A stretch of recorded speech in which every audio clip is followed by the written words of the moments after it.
Hi friends, ఈ వీడియోలో నేను మీకు ఫోర్త్ ప్రాబ్లం చెప్పబోతున్నాను. సో ఇక్కడ క్వశ్చన్ చూసినట్లయితే 3, -4ని అలానే ఆల్ఫా, బీటాని జాయిన్ చేస్తూ ఒక లైన్ సెగ్మెంట్ ఉంది. సో ఈ లైన్ సెగ్మెంట్ని కరెక్ట్గా పెర్పెండిక్యులర్ బైసెక్టర్ అంటే పెర్పెండిక్యులర్ అలానే హాఫ్కి కట్ చేస్తుంది అనమాట ఈ లైన్ అనేది. సో ఇప్పుడు మనం alpha plus beta equal to ఏంటో కనిపెట్టాలి. అంటే ఆల్ఫా బీటా వాల్యూస్ కనుక్కోవాలన్నమాట. ఇక్కడ ఏంటి, మనకు ఇది మిర్రర్ అనుకుంటే కనుక ax + by + c అనుకుంటే కనుక ఇక్కడ మనకు ఒక పాయింట్ ఉంది p(x', y'. సో దీని యొక్క ఇమేజ్ అనేది మిర్రర్కి ఆపోజిట్ డైరెక్షన్లో కూడా సేమ్ డిస్టెన్స్లో పెర్పెండిక్యులర్గా పడుతుంది. సో ఇది చూసినట్లయితే 2x - 3y - 5ని మనం మిర్రర్ అనుకుంటే కనుక ఇందులో, అలానే 3, -4 అనేది x', y' అంటే దీని ఇమేజ్ కరెక్ట్గా అటు సైడ్ కూడా సేమ్ డిస్టెన్స్లో పడుతుంది ఆల్ఫా, బీటా. సో దీన్ని మనం ఎలా రొటేట్ చేసుకుంటే కనుక ఇది 2x - 3y - 5 = 0. అలానే ఇక్కడ మనకు పాయింట్ అనేది 3, -4 అవుతుంది. అలానే ఇమేజ్ అనేది ఆల్ఫా, బీటా అవుతుంది. సో దీని ప్రకారం మనం ఫైండ్ అవుట్ చేద్దాం. సో ఈ ఇమేజ్కి మనకు ఫార్ములా తెలుసు. సో ఇప్పుడు ఈ రెండింటిని కంపేర్ చేసుకుంటే కనుక మనకు h అనేది alpha, beta. So h = alpha, k = beta. అలానే x' సో ఈ రెండింటిని కంపేర్ చేసుకుంటే 3, అలానే y' = -4. So ax + by + c దీంతో కంపేర్ చేసుకుంటే మనకు a = 2, b = -3, c = -5. So substitute చేద్దాం.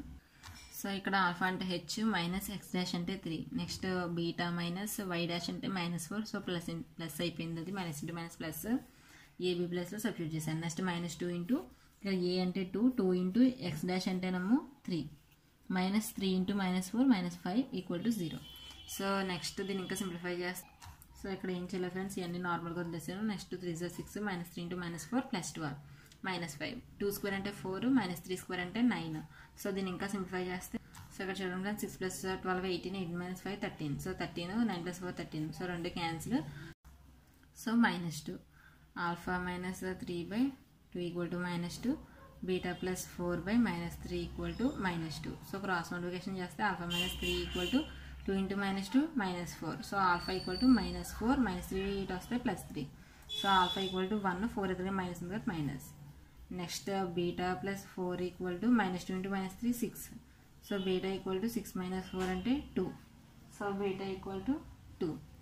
So alpha = -1, beta = 2. ఇక్కడ మనం ఆల్ఫా ప్లస్ బీటా అడిగాడు. సో -1 + 2, 2 - 1 1, 2 దగ్గర ప్లస్ ఉంది కాబట్టి +1. ఇది మనకు కావాల్సిన ఆన్సర్. ఇలా ఒక కోఆర్డినేట్ ప్లేన్లో ఇలా 4 స్ట్రైట్ లైన్స్ ఉన్నాయి. ఈ 4 స్ట్రైట్ లైన్స్ కలిసి మనకు ఒక ప్యారలెలోగ్రామ్ని ఫామ్ చేస్తున్నాయి. సో ఇప్పుడు మనం ఈ ప్యారలెలోగ్రామ్ యొక్క ఏరియా ఇదని మనం ప్రూవ్ చేయాలి. సో ఇక్కడ మనకు 4 లైన్స్ యొక్క ఈక్వేషన్స్ ఇచ్చాడు. సో ఫస్ట్ నేను ఏమనుకుంటానంటే ఈ లైన్ని L1 అనుకుంటాను, అలానే ఈ లైన్ని L2 అనుకుంటాను, అలానే ఈ లైన్ని L3 అనుకుంటాను, ఈ లైన్ని L4 అనుకుంటాను. సో దీన్ని L1, L2 అని ఎందుకన్నానంటే ఇక్కడ మీరు చూసినట్లయితే L1, L2 రెండు ప్యారలల్, అలానే L3, L4 ప్యారలల్. సో ఇక్కడ మీరు చూసినట్లయితే ఈ రెండు లైన్స్ మనకు ప్యారలల్. ఎలా చెప్పగలం మనం? దీన్ని స్లోప్ ఫైండ్ అవుట్ చేసినట్లయితే దీని స్లోప్ మనకు -ab వస్తుంది. సో దీని స్లోప్ కూడా మనకు -ab వస్తుంది. సో ఈ రెండు ప్యారలల్ అనమాట. ప్యారలల్ లైన్స్ యొక్క స్లోప్స్ అనేవి ఈక్వల్గా ఉంటుంది. సేమ్ అలానే ఈ రెండింటి యొక్క స్లోప్స్ కూడా -c/d, -c/d. సో ఈ రెండు ప్యారలల్ అనమాట. సో నేను ఈ రెండింటిని L1, L2, దీన్ని L3, L4 అంటున్నాను. ఒకవేళ మీరు దీన్ని ఎలా అయినా రిప్రజెంట్ చేసుకోవచ్చు. కాకపోతే ప్యారలల్గా ఉన్న లైన్స్ ఇవి, మరొక ప్యారలల్గా ఉన్న లైన్స్ ఇవన్నమాట. నెక్స్ట్ మనందరికీ ప్యారలెలోగ్రామ్ యొక్క ఏరియా ఫార్ములా తెలుసు కదా, బేస్ ఇంటూ హైట్. సో ఇక్కడ మనకు హైట్ అనేది ఏంటి, ఏ వెక్టెక్స్ తీసుకున్నాం అనుకోండి, దీని హైట్ ఏమవుతుంది, పెర్పెండిక్యులర్గా దాని ఆపోజిట్ సైడ్కి లైన్ తీసుకుంటే ఇది మనకు హైట్ అవుతుంది అనమాట. సో ఇక్కడ బి దగ్గర చూసుకున్నా ఇదే ఉంటుంది హైట్ అనేది. సో హైట్ ఇది. నెక్స్ట్ బేస్ అంటే ఇక్కడ మనకు సిడి. సో ఇప్పుడు మనం ఫస్ట్ హైట్ కనుక్కుందాం. సో హైట్ మీరు ఇక్కడ చూసినట్లయితే మనకు డిస్టెన్స్ బిట్వీన్ 2 ప్యారలల్ లైన్స్ అనేది మనకి ఇక్కడ హైట్ అవుతుంది. So distance between 2 parallel lines formula ఇక్కడ మనకు రెండు ప్యారలల్ లైన్స్ ఏంటి, L1, L2 ఈ రెండు. సో ఇందులో C1 అంటే ax, cతో కంపేర్ చేసుకున్నట్లయితే ఈ ఈక్వేషన్ మీరు ఇందులో C1 అనేది మనకు p, అలానే ఇందులో C2 అనేది q. సో దాని ప్రకారం సబ్స్టిట్యూట్ చేస్తే p p minus mod p minus Q by square root of ఇందులో ఏనే ఇందులో బీనే. సో ఇది మనకు హైట్. నెక్స్ట్ మనం ఇప్పుడు బేస్ కనుక్కోవాలి. సో బేస్ అంటే సిడి యొక్క లెంత్. సో దానికోసం ఫస్ట్ మనం సి యొక్క కోఆర్డినేట్స్ డి యొక్క కోఆర్డినేట్స్ కనుక్కోవాలి. ఇక్కడ సి అనేది ఏంటి మనకు L3కి L2కి ఇంటర్సెక్షన్ పాయింట్. సో L3కి L2కి ఇంటర్సెక్షన్ పాయింట్ కడితే మనకు కోఆర్డినేట్ యొక్క కోఆర్డినేట్స్. సో ఫస్ట్ దాన్ని కడదాం. సో నేను దానికోసం క్రాస్ మల్టిప్లికేషన్ మెథడ్ యూజ్ చేస్తున్నాను. సో క్రాస్ మల్టిప్లికేషన్ అంటే ఏంటని నేను వీడియో చెప్పాను, అందులోకి వెళ్ళి చూడొచ్చు. సో క్రాస్ మల్టిప్లికేషన్లో ఏం చేస్తాం, ఫస్ట్ y యొక్క coefficient, next constant, next x యొక్క కోఎఫిషియంట్, నెక్స్ట్ మళ్ళీ y యొక్క కోఎఫిషియంట్. సేమ్ అలానే BQAB.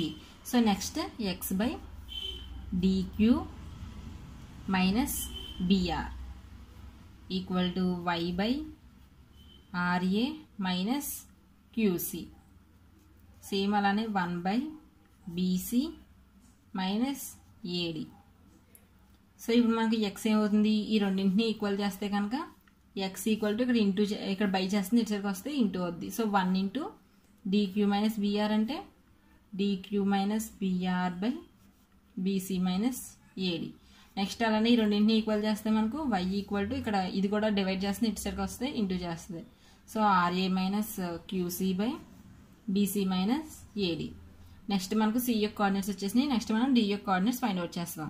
సో D అనేది ఇక్కడ మీరు చూసినట్లయితే L4 L2 యొక్క ఇంటర్సెక్షన్ పాయింట్. సేమ్ అలానే మనం క్రాస్ మల్టిప్లికేషన్ మెథడ్ యూజ్ చేద్దాం. సో ఇక్కడ L4 అంటే మనకు CX plus DY plus S equal to 0.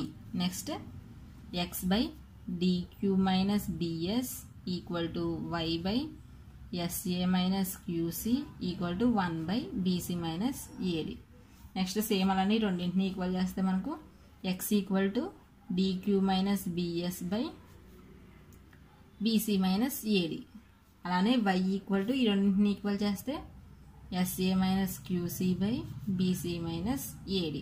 So ఇవి మనకు D యొక్క కోఆర్డినేట్స్, అలానే ఇవి మనకు C యొక్క కోఆర్డినేట్స్. సో ఇప్పుడు మనకు బేస్ కావాలి. బేస్ అంటే ఇక్కడ మనకు CD. సో CD యొక్క డిస్టెన్స్ కనుక్కోవాలి. సో డిస్టెన్స్ ఫార్ములా యూజ్ చేద్దాం మనం ఇక్కడ. నెక్స్ట్ వైపు దీన్ని x1 y అనుకున్నాను. సో దాని ప్రకారం సబ్స్టిట్యూట్ చేద్దాం. అప్పుడు square root of x2 minus x1 అంటే DQ minus BR by BC minus AD minus DQ minus BS by BC minus AD. So రెండింటికి BC మైనస్ AD అనేది కామన్గా ఉంది. సో కామన్గా కింద ఒకటే వేసేసుకుని చేద్దాం. Next minus DQ minus BS plus మళ్ళీ y2 minus y1 whole square. Next ఇక్కడ మీరు చూసినట్లయితే DQ ఇది minus into plus minus. So minus DQ రెండు క్యాన్సిల్ అయిపోతాయి. అలానే మనకు మిగిలిన ఏంటి ఇక్కడ minus into minus plus BS. So plus BS minus BR BC minus AD whole square. So plus ఈ రెండింటిలో మీరు చూసినట్లయితే RA normal, next minus QC, ఇక్కడ minus into minus plus QC. So ఇక్కడ ప్లస్ QC ఇక్కడ మైనస్ QC ఉన్నాయి కాబట్టి రెండు క్యాన్సిల్ అయిపోతాయి. సో ఇక్కడ మనకు మిగిలేవి RA minus minus into plus minus కాబట్టి SA by BC minus AD whole square. మనం ఫస్ట్ ఏం చేద్దామంటే రెండింటిలో మైనస్ B కామన్ తీద్దాం. సో మైనస్ B కామన్ తీస్తే ఇక్కడ R మైనస్ S అనేది ఉంటుంది. సో చూడండి minus B into R minus BR minus into minus plus BS సరిపోయింది కదా, బై దీని అంతటికి whole square by BC minus AD whole square plus ఈ రెండింటిలో మనకు A అనేది కామన్గా ఉంది. So A into R minus S మొత్తానికి whole square by BC minus AD whole square. So next ఇక్కడ రెండింటికి డినామినేటర్లో సేమ్ ఉంది. సో వాటిని మనం అలా రాసేసుకుంటే కనుక సేమ్ ఉంది కాబట్టి కామన్ డినామినేటర్ రాసుకుందాం BC minus AD whole square. So ఇక్కడ మిగిలేం మనకు ఇప్పుడు AB హోల్ స్క్వేర్ ఉందనుకోండి, దీని అర్థం A స్క్వేర్ B స్క్వేర్ అంటే Aని స్క్వేర్ Bని స్క్వేర్. సేమ్ అలానే మైనస్ B స్క్వేర్ అంటే B square. Next R minus S whole square plus ఇక్కడ A square into R minus S whole square. So ఇక్కడ మీరు చూసినట్లయితే R మైనస్ స్క్వేర్ అనేది కామన్గా ఉంది. సో R మైనస్ స్క్వేర్ అనేది కామన్ తీసేస్తే ఇక్కడ మిగిలేది B స్క్వేర్ ప్లస్ ఇక్కడ మనకు మిగిలేది A square divided by BC minus AD whole square. So మనకు square root of A by B ఉందనుకోండి, దాని meaning square root of A by square root of B. So అలాగా మనం చేస్తే కనుక ఇక్కడ square root of R minus S whole square into B square plus A square divided by square root of BC minus AD whole square. Square root cancel. So కాబట్టి మనకు mode అనేది వస్తుంది. ఎందుకు మోడ్ వస్తుంది? ఇప్పుడు 2 హోల్ స్క్వేర్ ఉందనుకోండి 4, అలానే -2 whole square కూడా 4 అవుతుంది. సో ఇప్పుడు స్క్వేర్ రూట్ ఆఫ్ 4 ఉందనుకోండి, దానికి రూట్స్ అనేవి 2, -2 కూడా అవుతాయి అన్నమాట. సో అప్పుడు మనం మోడ్ 2 కింద రాసుకోవచ్చు దాన్ని, అంటే +or-2 అని అర్థం square root of 4 value. Same అలానే ఇక్కడ బీసీ మైనస్ ఏడీకి కూడా హోల్ స్క్వేర్ ఉంది కాబట్టి సో ఎలా రాసుకోవచ్చు కదా మనం స్క్వేర్ రూట్ ఆఫ్ 4ని స్క్వేర్ రూట్ ఆఫ్ 2 స్క్వేర్, అంటే +or-2 దీని ఆన్సర్, అంటే మోడ్ 2 అనమాట. సేమ్ ఇలానే దీనికి కూడా బీసీ మైనస్ ఏడీ మోడ్ వస్తుంది అనమాట. Next square root of AB ఉందనుకోండి, దీని meaning square root of A into square root of B అని మీనింగ్. సో అలా దీన్ని కూడా సెపరేట్ చేసుకుంటే కనుక square root of R minus S whole square into square root of B square plus A square by mod BC minus AD. So ఇక్కడ square root cancel అయింది కాబట్టి ఇక్కడ కూడా మనకు mod R minus S into square root of A square plus B square by BC minus AD. So ఇది మనకు కావాల్సిన base. Next మనకు హైట్ ఏమొచ్చింది ఇక్కడ? సో మనకు ఫార్ములా ఏంటి? Base into height. So height ఇది, బేస్ ఇది. సో రెండింటిని మనం మల్టిప్లై చేస్తే కనుక సో ఇక్కడ మీరు చూసినట్లయితే ఏ స్క్వేర్ ఇది క్యాన్సిల్ అయిపోయినాయి. సో మనకు మిగిలింది ఏరియా అనేది mod P minus Q into R minus S, మొత్తానికి మోడ్. నెక్స్ట్ ఇక్కడ కూడా base mod BC minus AD. So ఇది మనకు కావాల్సిన ఏరియా. ఇదిగోండి ఇక్కడ మనం ప్రూవ్ చేయమన్నది కూడా అదే. So hence prove.